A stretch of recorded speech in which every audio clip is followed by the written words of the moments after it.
देशभरातल्या लाखो विठ्ठल भक्तांची प्रतीक्षा जी आहे ती 2 तारखेला संपणार आहे। आता थेट देवाच्या पायावर 2 तारखेपासून दर्शन सुरू होणार आहे। कशा रीतीने व्यवस्था केलेली आहे आपल्यासोबत मंदिराचे कार्यकारी अधिकारी शेळके साहेब आहेत। सर, आता 2 तारखेला विठ्ठलाचे दर्शन पायावर सुरू होणार आहे।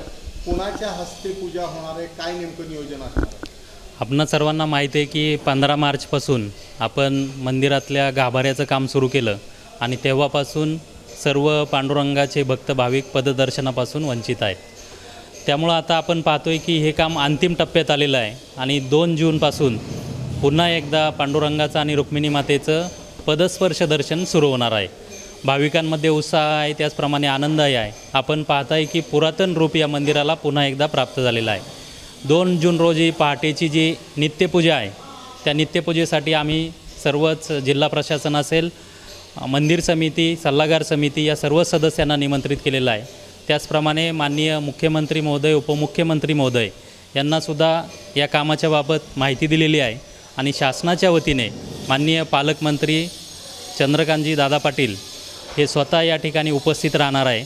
2 तारखेची नित्यपूजा ही नियमितप्रमाणे जे आमचे मंदिर समितीचे पुजारी आहे तेच करतील। हे सर्व मंडळी त्या ठिकाणी उपस्थित राहतील। या सर्वांच्या उपस्थितीत आणि येणाऱ्या भाविक भक्तांच्या शुभ हस्ते पदस्पर्श दर्शन सुरू करून आपण त्या दिवसापासून सर्वांना पदस्पर्श दर्शन देणार आहोत। मंदिराचा जो प्रामुख्याने आपण पाहतो की गाभाऱ्याचं काम तर आता 2 जूनपर्यंतच पूर्ण होतं आहे। गाभारा त्याचप्रमाणे बाजीराव पडसाळी असेल हे सुद्धा 2 जूनपर्यंत कंप्लीट होईल। 30 जूनपर्यंत आपलं जे मुख्य सभामंडप आहे त्याचंसुद्धा काम अंतिम टप्प्यात आले, ते 30 जूनपर्यंत पूर्ण होईल। म्हणजे 1 जुलैपासून मंदिराचा जो मुख्य भाग आहे 4 खांबी, 16 खांबी, त्यानंतर मुख्य दर्शन मंडप असेल आणि बाजीराव पडसाळी हे मुख्य भाग दर्शनासाठी आणि त्याचं काम पूर्ण होईल। त्यानंतर उरलेली कामं परत चालू, त्यानंतर अजून 18 महिन्यांचा कालावधी आहे। त्याच्यामध्ये अजून उर्वरित कामं, त्याचप्रमाणे परिवार देवतांची कामंसुद्धा बाकी आहेत ती होतील। तर अशा रीतीनं 2 तारखेला विठ्ठलाची जी नित्यपूजा होणार आहे ते मंदिर समितीचे कर्मचारी करणार आहेत।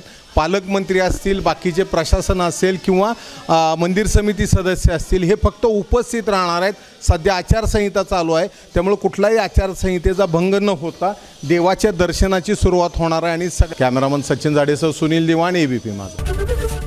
एबीपी माझा, उघडा डोळे बघा नीट।